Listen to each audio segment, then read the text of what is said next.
Democratic Policing.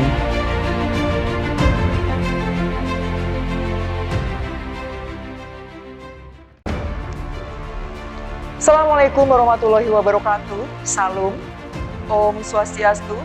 Semoga Tuhan Yang Maha Esa akan memberikan kesehatan untuk kita semua. Saya sangat senang sekali pada kesempatan yang berbahagia ini bisa bersama dengan rekan-rekan dalam materi Democratic Policing. Di mana di sini saya akan berbagi tentang modul 2, yaitu polisi di alam demokrasi dan penegakan hukum berbasis HAM. Cut Nyadin dalam kutipannya mengatakan, dalam menghadapi musuh, tak ada lagi yang lebih mengena daripada senjata kasih sayang. Saya, AKBP Dr. Hesri Mintawati, SPDM MCPS, Jabatan Gading Media pada Bapin Gadik Stupa Lemdiklat Polri yang sudah berdinas selama 32 tahun akan bersama dengan rekan-rekan dalam materi Democratic Policing.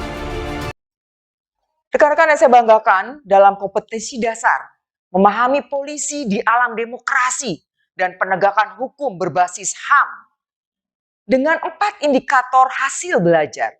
Indikator hasil belajar yang pertama adalah rekan-rekan dapat menjelaskan Indonesia dalam konstelasi global abad 21. Dalam indikator hasil belajar yang kedua, rekan-rekan dapat menjelaskan tentang reformasi di tahun 1998, Indonesia memilih demokrasi. Kemudian dapat menjelaskan pada indikator ketiga situasi nasional pasca demokrasi pada tahun 1998. Pada indikator hasil belajar yang keempat, rekan-rekan dapat menjelaskan pada ranah keamanan nasional pasca tahun 1998. Rekan-rekan yang saya banggakan, pada indikator hasil belajar yang pertama yaitu Indonesia dalam konstelasi abad 21, di mana globalisasi sendiri merupakan suatu istilah yang dipakai untuk menggambarkan arus zaman yang baru yang nampak dengan berbagai fenomena.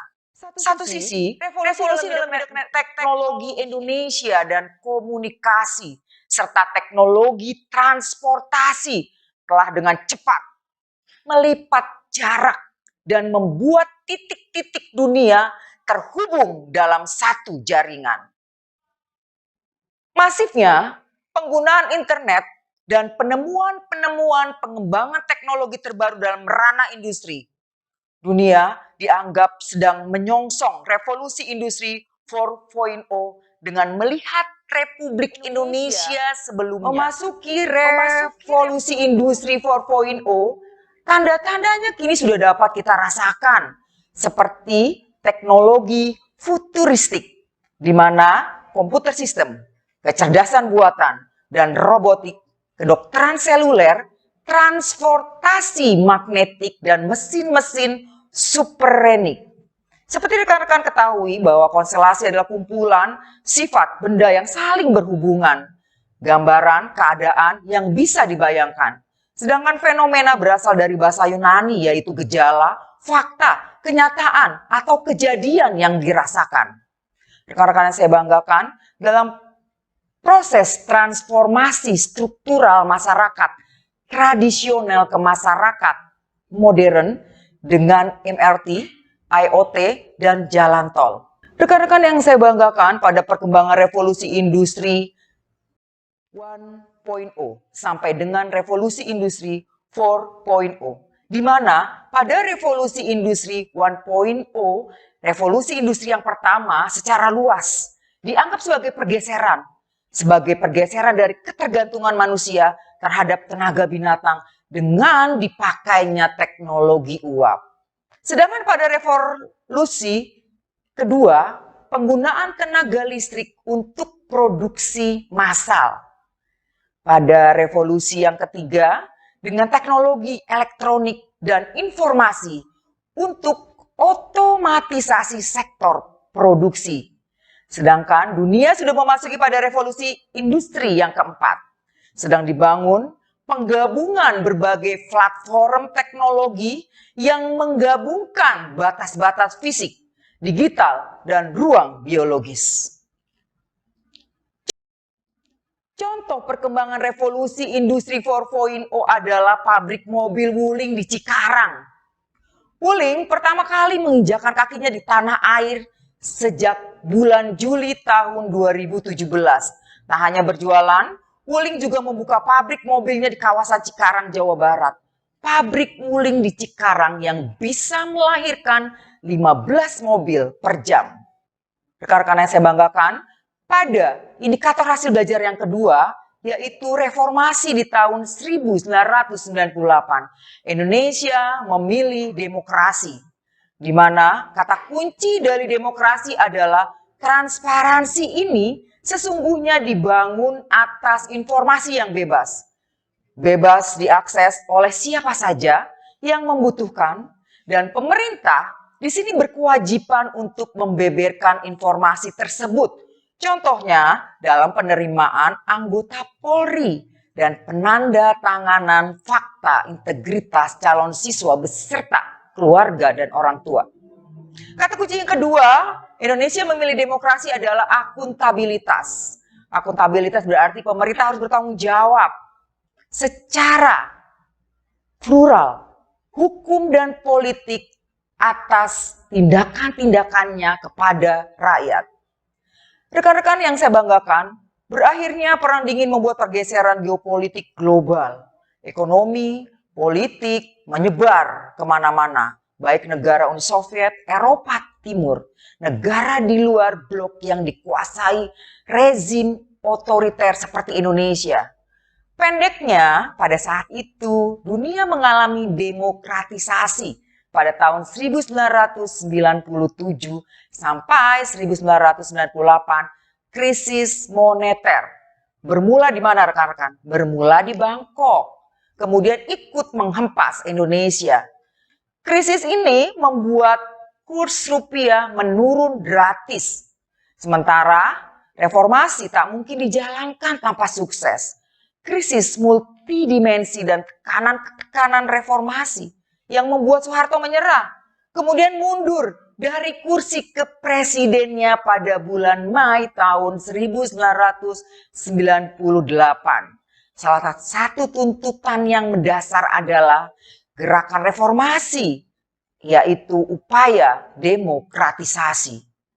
Rekan-rekan yang saya banggakan, reformasi adalah perubahan secara gratis untuk perbaikan dalam suatu masyarakat, untuk merubah terhadap suatu sistem yang telah ada pada suatu masa, rekan-rekan.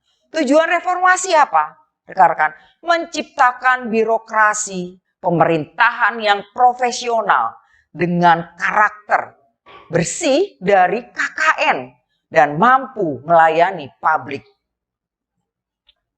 Rekan-rekan yang saya banggakan, demokrasi adalah dari rakyat, oleh rakyat, dan untuk rakyat. Bentuk pemerintahan di mana semua warga negara memiliki hak yang sama dalam pengambilan keputusan. Contoh akuntabilitas. Job description kepolisian dengan sangat berbeda dengan organisasi pemerintah lainnya. Tentunya tugas dan wewenang tersebut juga meliputi peraturan perundang-undangan yang memiliki berbagai kewenangan khusus. Bahkan tugas polisi di sini diharuskan mempunyai wewenang yang dinamakan diskresi. Kemudian organisasi yang independen, mandiri dalam pelaksanaan tugas tak boleh dipengaruhi oleh siapapun. Rekan-rekan yang saya banggakan, pada indikator hasil belajar yang ketiga, kita akan masuk pada situasi nasional pasca demokratisasi tahun 1998, di mana pada zaman demokratisasi 1998, kebebasan berpendapat benar-benar dirasakan oleh rakyat Indonesia, terutama oleh personil yang selama ini terkekang oleh rezim Orde Baru. Hal tersebut menunjukkan bahwa proses demokratisasi Indonesia pasca reformasi dapat dikatakan cukup berhasil. Kemudian sejak tahun 1998, rakyat Indonesia mulai menikmati hak politiknya. Hak untuk turut dalam kepemerintahannya. Contohnya apa rekan-rekan? Dalam pemilihan umum secara langsung untuk memilih para anggota DPR dan anggota MPR. Sesuatu yang belum pernah terjadi sebelumnya, kebebasan ini benar-benar dirasakan oleh rakyat Indonesia, terutama kepada personil yang selama ini terkekang oleh siapa rekan-rekan? Oleh rezim Orde Baru. Hal ini menunjukkan bahwa proses demokratisasi di Indonesia pasca reformasi dirasakan cukup berhasil. Hingga pada tahun 2017 masih banyak ditemui berbagai jenis diskriminasi yang berbasis gender, sara, dan lain-lain. Apapun dalam ranah ekonomi, ketumpangan di Indonesia tergolong tinggi sehingga kesetaraan belum terwujud. Di mana rakyat Indonesia sejak tahun 1998 telah menikmati hak politiknya, yaitu hak untuk turut serta dalam pemerintahan seperti dalam pemilu secara langsung memilih para anggota DPR. Rekan-rekan yang saya banggakan, pada indikator hasil belajar yang keempat adalah ranah keamanan nasional pasca tahun 1998. Ada 5 kasus kekerasan yang terburuk berdasarkan hasil LSI, yaitu Lingkaran Survei Indonesia. Di mana kasus yang pertama adalah kasus Maluku Utara. Ya, kasus yang kedua adalah kasus konflik Sampit. Kasus yang ketiga adalah kerusuhan pada bulan Mei tahun 1998 di Jakarta. Sedangkan kasus yang keempat adalah kasus Transito Mataram. Pada kasus yang kelima yaitu kasus konflik Lampung Selatan. Dilaporkan 10.000 orang meninggal dunia. Sementara 100.000 warga lainnya mengungsi dari kampung mereka ke wilayah yang aman.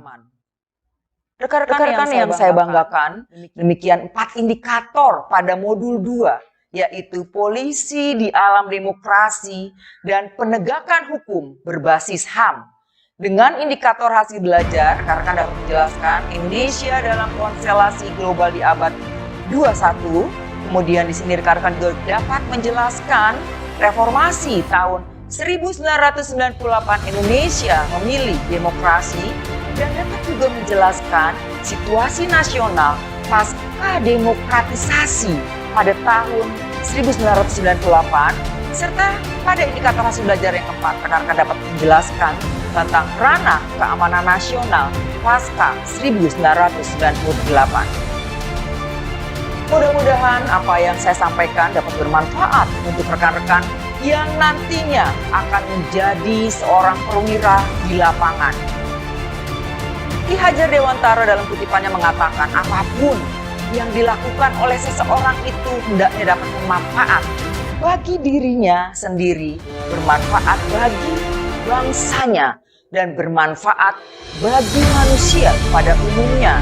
Saya, AKBP Dr. Hesintawati SPD MMGPS mengucapkan terima kasih. Salam sehat selalu.